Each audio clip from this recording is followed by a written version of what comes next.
Hey there, what's happening guys? Rotten here and welcome to another tier list maker video.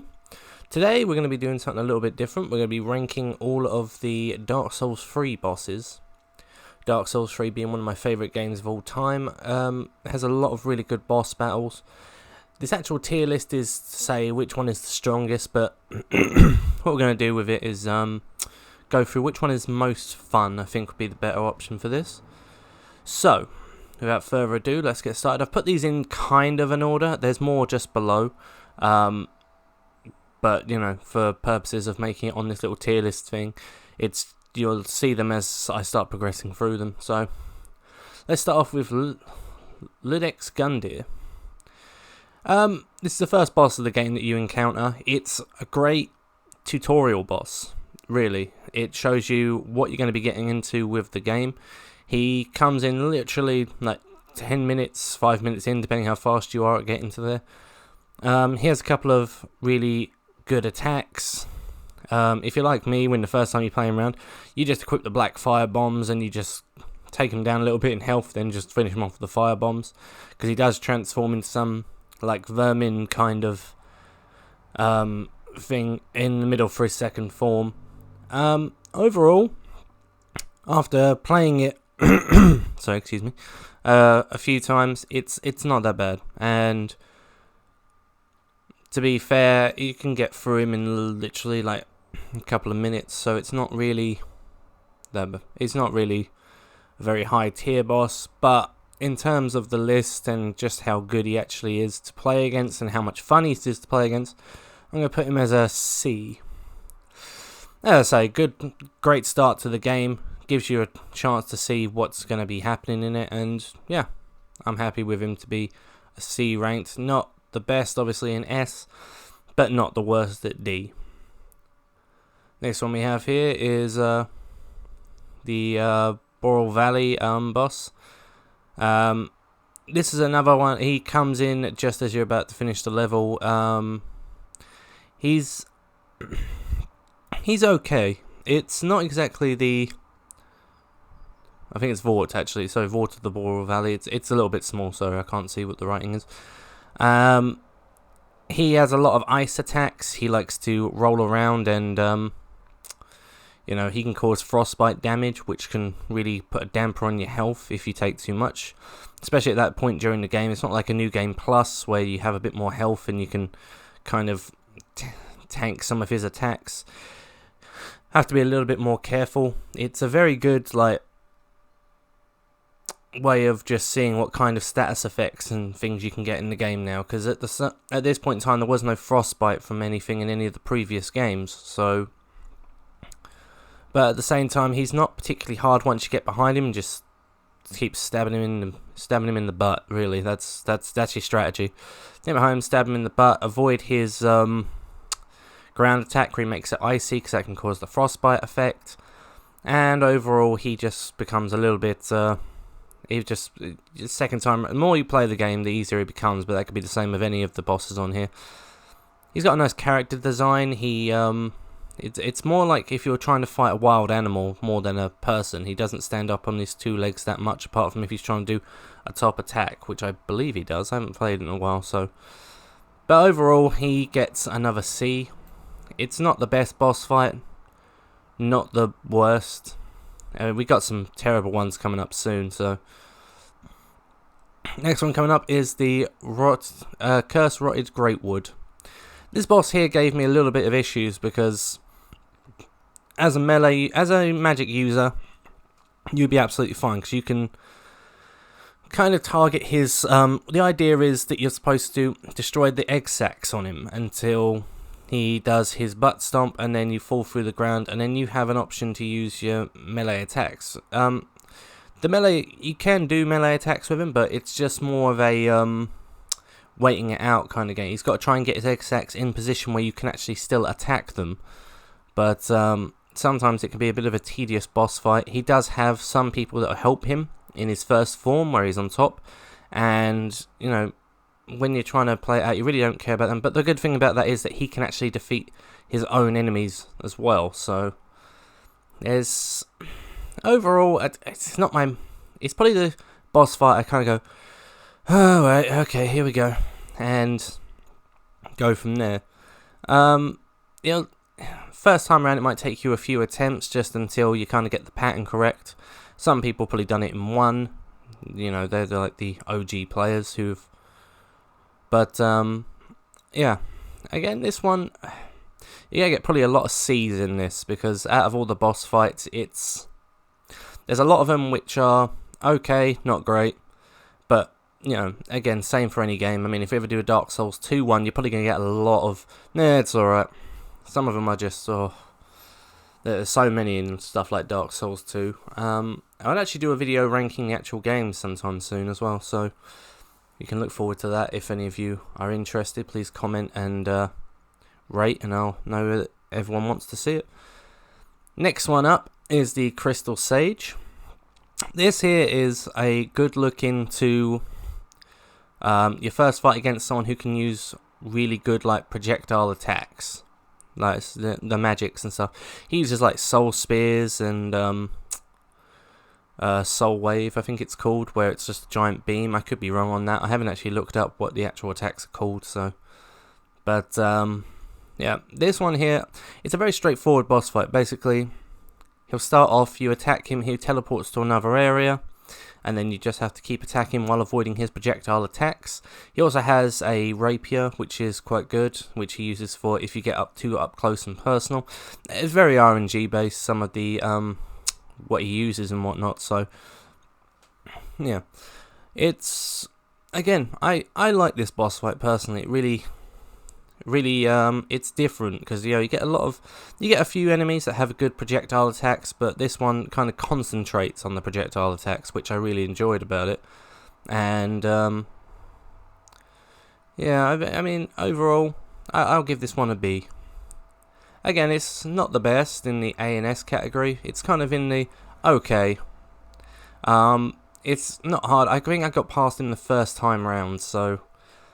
But I really did enjoy watching what he did. In his second form, he spawns a bunch of clones, and the way to identify the actual Crystal Sage itself is to look at the colour of the magic he's using, and you can determine which one's real and which one's not. Or you can just go around and smack all the clones themselves and get down to the very last one. But yeah, it's a good boss fight. Next one we have Deacons of the Deep. This boss fight here, I got through it first try. If you have a great sword weapon and it has a good swing on it, you won't have really any issues with this. The only problem is sometimes you can get overwhelmed by the Deacons themselves, but they're so slow that you can literally clear out most of the room. They do respawn. One of them will have a certain colour to them, which means that that's the one you're supposed to attack to bring down the life bar of the boss. And overall, it's just not great. It feels more like a filler boss than anything else. It's an important boss fight because you get an important key item from them, which allows you to progress throughout the rest of the level. But yeah, I'm going to put this one in the D category. It's just D for Deacons. It's just not very fun. It's not very long. There's not very much thought that has to go into it. It's literally just clear out the room as quickly as you can. Next one we have the Abyss Watchers. Now this boss here, I really enjoyed the mechanics of this boss. Basically what happens is he will begin to attack you and more will spawn, but one will be on your side and you'll have two that are not. So it's basically a 2-on-2 fight, because it's supposed to be the Abyss Watchers and not just the Abyss Watcher. It's got really cool attacks. How should I put this? The actual boss fight itself, I mean, it's not too hard. You may want to rely on your shield for first timers.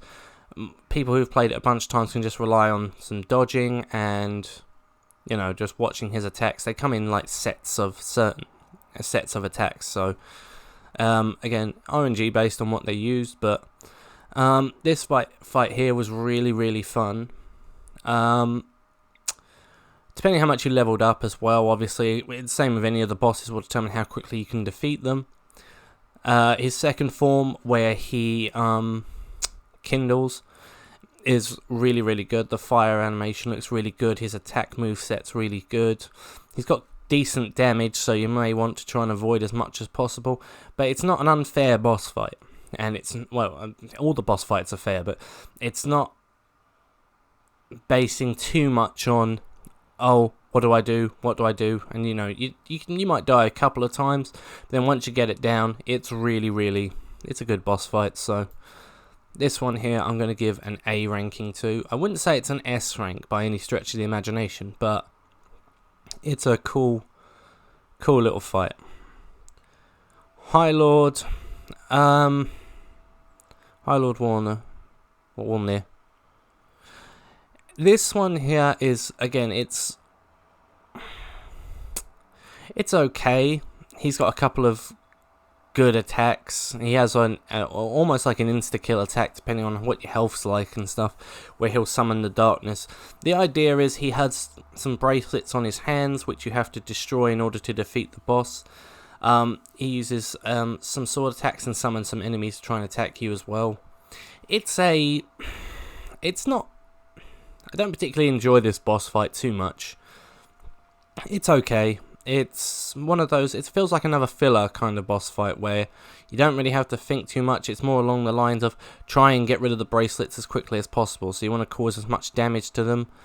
If you've got really high damage, it can take you literally like a couple of minutes to do. Just make sure that you pay attention to what he's actually doing and go from there. So this one here, again, I'm gonna say a D. It's bosses that don't really have mechanics. I don't... Well, it does have mechanics. I mean, that's the wrong way of saying it. But bosses that, you know, it's literally just a case of swiping away at a certain part of them till it breaks and half their health goes. It's just not very fun for me. It's one of those things I really don't enjoy about the actual fights themselves. Next off, we have Pontiff Sullivan, and oh my god, was this one fun to play. It's probably one of my most favourite boss fights in the game. Pontiff Sullivan holds two swords. He has jumping attacks, he has wide attacks, everything to come with it. He has one flaming sword, one magic. Well, I suppose they're both magic, really, to be honest, but it's a lot of fun, this boss fight, and I really enjoyed it. He also summons a stand as you get him halfway down on health. It would be his second form. And it comes with a thing. You can either destroy the stand and then start attacking him, or you learn to parry really well and you can deflect his attacks and then cause some mass damage. That can be done on either his first and second form, believe it or not. The stand can sometimes make things difficult because it'll be one attack and then all of a sudden another one will hit, because the stand can also cause damage to you at the same time. And overall, I had a really good time fighting this boss. It took me quite a few attempts, and at first I thought it was stupid, and then eventually it just became one of my favourites to go for. This one here I'm going to put in the A category, because I wouldn't say it's super, you know, it's a great fight and stuff, but literally once you get it down to a T, it can be done in a few minutes. Well, maybe a little more than that, maybe 5-10 minutes, depending on how heavy RNG he is, but other than that, it's really worth the play. Next one up here, we have Aldrich. Now this fight here was where I kind of hit a point where I was at a wall. Not that the boss was too hard, but I couldn't quite figure out how to get around his attacks sometimes. And then when he kindles, it becomes something else. He does like some bow attacks where the arrows will follow you, but it's like millions of arrows come at you. He uses magic and projectile attacks. He can also use his spear, which he can summon. The boss itself will also teleport around the actual arena, so you may have to go and chase him every now and again. This fight here, once I kind of got it down, it was fun, but it was fine. I wouldn't say fun, but at the same time it wasn't... Sorry, hang on. At the same time, it wasn't really an epic boss fight. And literally, the first time round when I was done with it, I was like, oh, thank God for that. So this one here, I'm going to put him in the B category. It's definitely an interesting fight, and I enjoyed it quite a bit, but it was definitely annoying at first. Yom the Giant is a boss that... it's another boss that you need a particular type of weapon to beat easily. You can beat him normally, but it takes a very long time. If you grab the Storm Ruler, it can take you a few minutes. The idea is to grab the Storm Ruler, you charge it, and then you attack the actual giant itself, and then you can... and then it drops like a quarter of its health, sometimes more, depending on, you know, what your strengths and everything is. But his kindled form, he can be fun. It's not my favourite boss in the whole thing. Again, it's one of those kind of, okay, fine, I'll go and fight him then, whatever. If you have Siegmeyer with you in this whole fight, it feels good, because, you know, doing his quest line, having him fight alongside you, he also has a Storm Ruler. It's a really cool little battle, and you can really kind of get the storyline between Yom the Giant and Siegmeyer in. So this one here, I'm going to put as a C. It's just not my favourite, you know. Some people might agree, some people might disagree, but yeah. Dancer of Borel Valley. This fight here, I love. It is a great fight against... it's a giant enemy which holds... in its first form, it has one sword. It does a lot of area attacks, and in a smaller sort of sanctum, it's quite a challenge to get round. Eventually, she starts to ignite, and you also get... she forms another sword. She does a lot of spin attacks, which you have to try and avoid. The music in this particular boss fight is epic. It really sets the tone for what you're doing. It gives you quite a sense of sadness from the actual Borel Valley dancer itself. But this fight here, it was one of my personal favourites. I remember it thoroughly, and I always look forward to go and do it again if I ever play through the game again. The actual character design as well is really good. So this one here, love me or hate me, I'm going to give it an S, because I love this boss fight. Champion Gundy. This one here is just a little bit of a updated version of the Ludex Gundy there. Champion Gundy now is a little bit more powerful. It has some really cool attacks. It's a lot tougher. Kind of similar to this one, but not at the same time. It has a few more area attacks, a couple of jump attacks, and with its extra power that it has, it can be a real challenge. One of my favourite things about this is literally once you destroy it, you can go and buy the armour of the Champion Gundy, and it's a really cool armour set. It's actually the one I played through on my first playthrough. I played through with the rest of the game with. It still uses the spear which it has, and it does some really cool area attacks. I can't remember too well what other attacks it does, but it definitely was a good challenge at the time. Took me a couple of attempts. So this one here, I'm going to put in... I'm going to give him an A. You know, it deserves an A for what it is. The Old Demon King. This boss, I don't know whether I just got really lucky, but most of the time, it just didn't hit me with anything. You know, maybe it was just me recognizing what it does, or, you know, getting away and out the way and whatnot. But a lot of people said they really didn't like this boss, but it was okay. It was fun, but I just didn't quite see the challenge behind it. Maybe if I tried him again, or when I try him again, I played him a few times, but generally, I do a lot of co-op with my friends who have the game. It just doesn't, again, it just doesn't come across as quite the challenge that I thought it would. You know, and, I mean, this one here, I mean, he's a cool looking boss. It's a bit of fun to play against, you know, you can have a couple of really good dodges, and he does a couple of great area attacks. His damage isn't that bad, so. But, I'm going to put him as a C. It's not my favourite, but not the worst. Next we have the Ocelot, or whatever it is. This one here, again, it was one of those, I sort of just came across this boss fight. It talks throughout the boss fight, which is a little creepy. It has a couple of area attacks, and I think it uses magic. I don't remember this boss really that well, to be honest. Again, we play a lot more in co-op with my friends, so this one here, I mean, just because I don't remember him that well, it's a cool looking monster, and I remember it being a bit of fun. He killed me a few times the first time around, but I don't know, I'm going to give this one a C. The Dragon Slayer armor. This fight here was another one that I absolutely adored. I thought it was really, really cool. The actual boss itself looks really good. You fight him on a platform with other sort of creatures flying around which shoot projectiles at you. It has a giant axe and a shield, so sometimes you can attack and it will just deflect off the shield and cause very little damage. The best way I found was to wait till he attacks, jump behind him, and then attack his back. He does become a little bit more aggressive as the fight progresses and his health comes down, so it can be a little bit of a challenge after a little while. This one here, I think I'm giving him an A. I thought it was a fun, cool boss fight.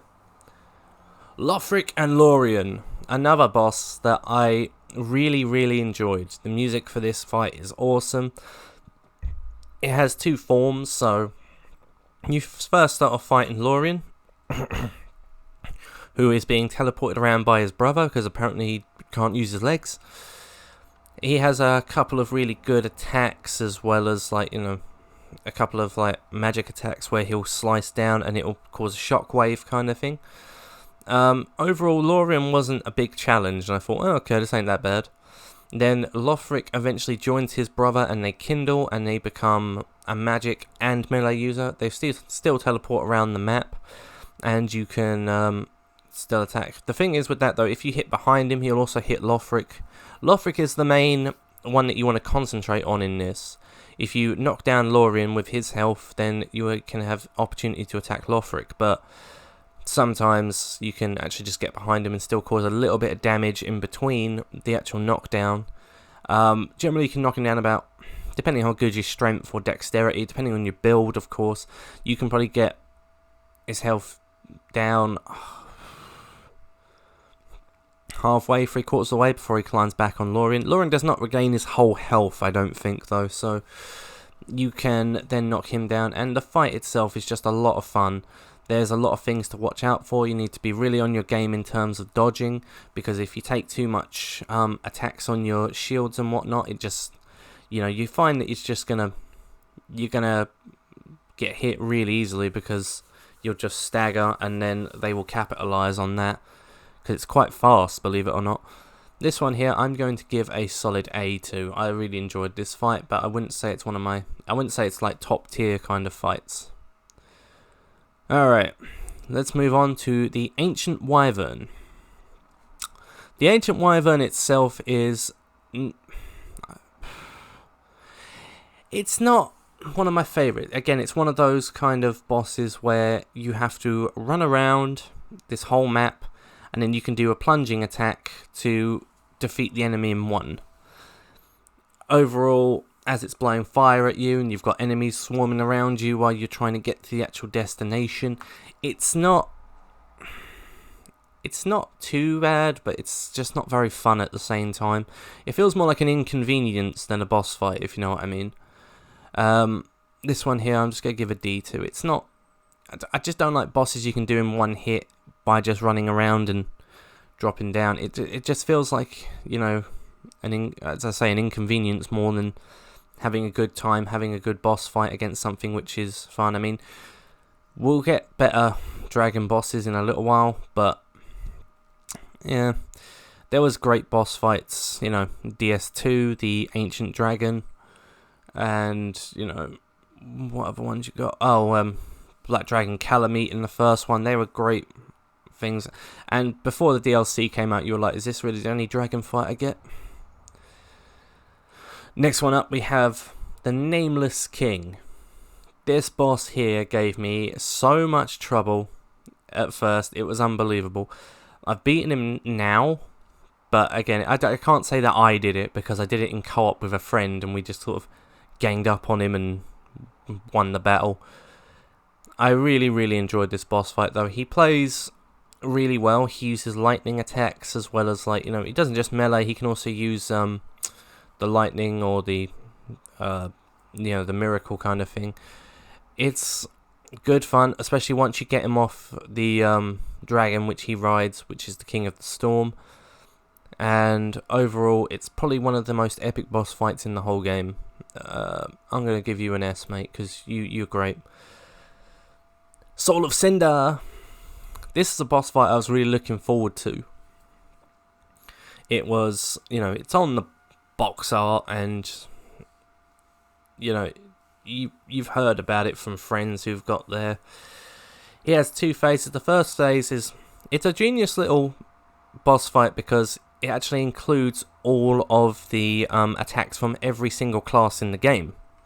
Like, he'll go from strength kind of build with the greatsword. He can go to like a dexterity build with like it's kind of like a katana, which are generally the best dex weapons in the game, apart from like the great scythes and stuff.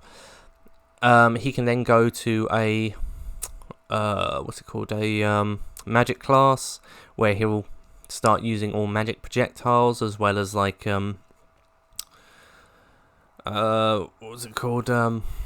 I can't remember what the magic's called. The one that turns into a sort of like magic weapon or something, where it can just form out of your staff and attack. And then when you hit him, get all of his health down, he goes to stage 2, where his sword ablazes, Gwyn's music plays, and he starts doing all of Gwyn's moveset, and it is fantastic. And it really makes you feel like you're playing DS1 again for the first time, and I absolutely love this fight. I am going to give him... I'm going to give it the S. I love it. A lot of people might disagree. It's like, well, it's not that great. But I thought, for me, who's played every single game and loves it, it's a good fight. This one here is one of the DLC bosses. I can't quite remember the name of it. The Gravekeeper and his wolf. I'm just going to refer to it as. This was the first boss I hit to in the DLC. I didn't really think too much of it. It only took me 2 attempts. Trying to defeat the Gravekeeper was quite simple. And the wolf, again, once it kind of exhausts its attacks, you can just kind of capitalise on it. So I'm not really a giant fan of this boss fight. I wouldn't say it's terrible. It's different, definitely. And, you get a really cool weapon from the Gravekeeper afterwards, and, you get some other little bits here and there. But overall, I thought it was okay. I'm going to give it a C. Sister Frieda. Holy shit. This fight is awesome. First time you fight her, she holds a ice scythe and can cause frostbite damage to you. She does an invisibility thing where she can sneak up behind you and attack you. She has a grab attack, and it is awesome. She is just a phenomenal little boss, especially at the end of the DLC. She really makes you work for your win, especially because once you kill her, you hit stage 2, where her father, who you find in the little temple thing when she comes down, joins in, who causes fire attacks, and she comes back to life. So it's like a 2-on-2 battle. Luckily enough, they share the same life bar, so it's not that bad.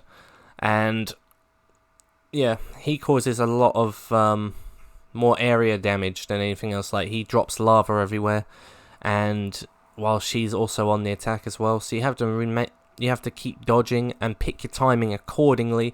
Don't get greedy, and that's fine. And then something happens which we weren't expecting.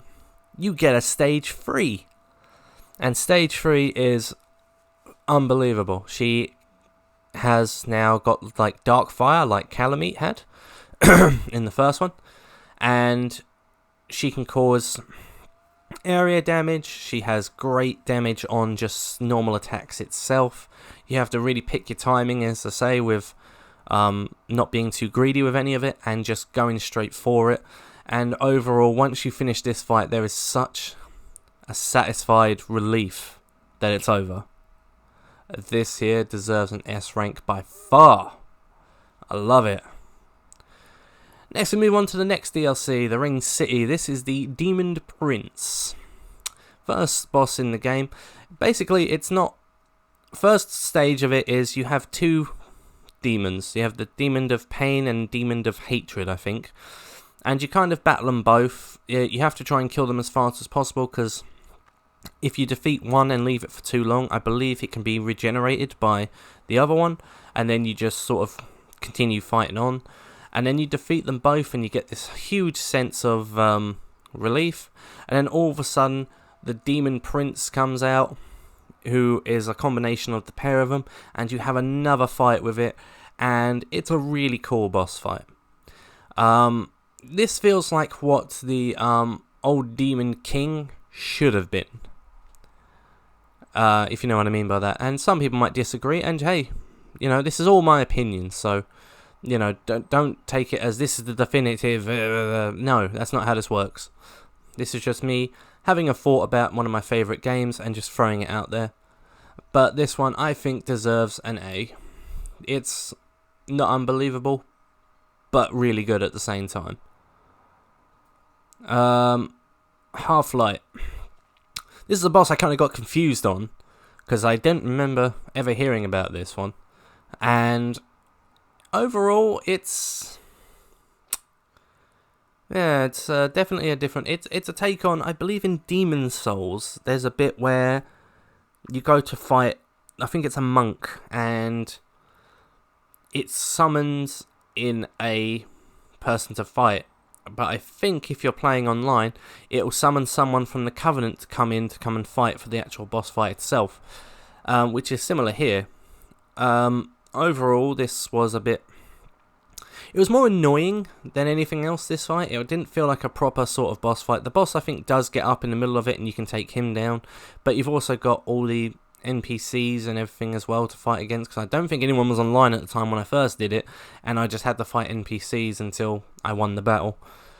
I'm going to give this one a B. It's okay. It's not... It's as I say, it's more annoying. I can't put it into words. You have to kind of experience it for yourself. Next we have Dark Eater Medea. Holy shit. Now this is a dragon battle. Dark Eater Medea is probably one of my favourite bosses in the DLC. Not my absolute favourite, but he's definitely up there. He's got a lot of area attacks. He does high damage. It's kind of hard to inflict damage upon him unless you hit the head. You have a big, wide open area though to like run around in, which could either be a great advantage or a disadvantage, depending on how you look at it and depending on how you do it. I really, really enjoyed this fight. The actual atmosphere of the fight's good. The music is good. You can summon an NPC who does a bit more damage against him to bring in, but I believe I messed up on that and I couldn't bring him in. So, and I've tried it in co-op and stuff, and me and Jack, Yeti Jack on the channel, we just couldn't really do it. It's one of those things, and I really don't. I haven't actually beaten him properly yet, but yeah, I've played him enough times to know what he does and what he's all about. I'm gonna put him in the S category because that's a great boss fight.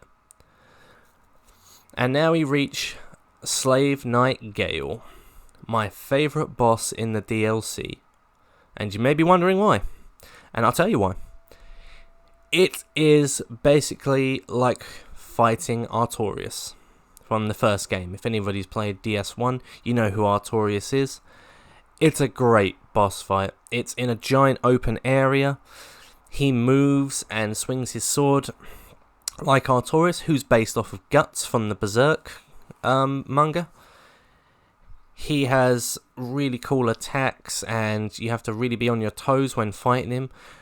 He has great defense, so it takes a little while. The boss fight can take a good 15-20 minutes sometimes, depending on your strength, dexterity, how well you know the boss and whatnot.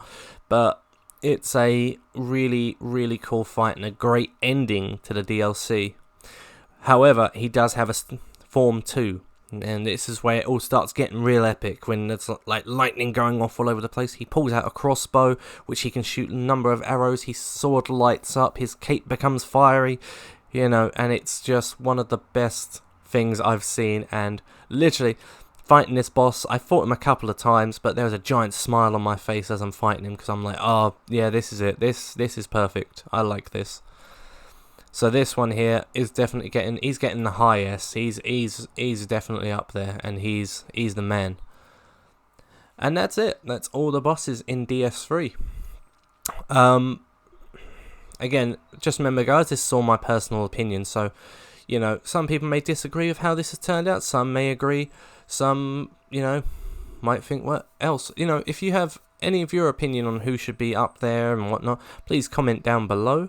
Hope you all enjoyed this video. Please remember to rate, favourite, comment, subscribe and enjoy. And until next time, I will see you then. Bye bye.